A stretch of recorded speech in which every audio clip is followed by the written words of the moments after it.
Hi, I'm Matt Roy from Blue Ocean Benefits and Consulting. Today we're going to talk about why prescriptions cost so much.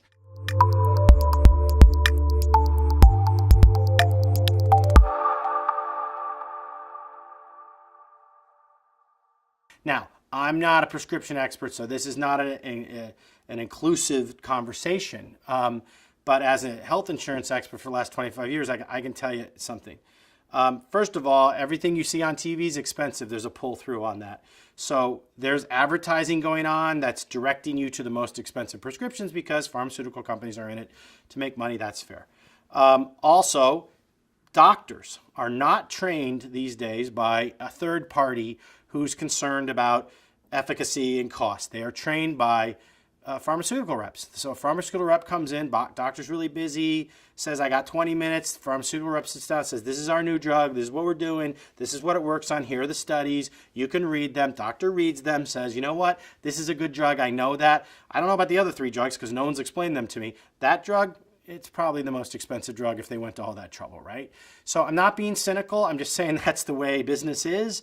And if you're a doctor, are you going to prescribe to your patients something that you've been educated by someone you trust and you're pretty reasonably sure it's effective, or are you going to use one of the other drugs just because it's less expensive? You're not. You're going to go with what you feel is the best drug, not for money, not for cynical reasons, but to help you, okay?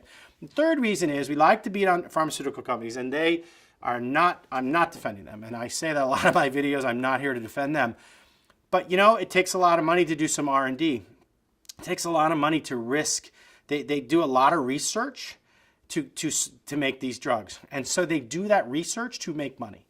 So if they don't make money, they're not going to do the research, and we're not going to have drugs that, you know, we're not going to advance. So I'm not making a value judgment on how much they make or how much is enough or you know, how much greed is enough. I'm making a value judgment on the fact that if there was no incentive for them to make any money, they wouldn't do the R&D, and there'd be a lot of drugs that we wouldn't have, and we wouldn't be able to prescribe and help people. So it's a little bit of a balance that, ironically, the incentive to make better drugs is more money, and then they get it. So just a couple of things to throw in your head and think about when you talk about prescription drugs and sort of say, why are they so expensive? There's a lot of factors in that, and those are just a few of them. I'm Matt Roy from Blue Ocean Benefits and Consulting.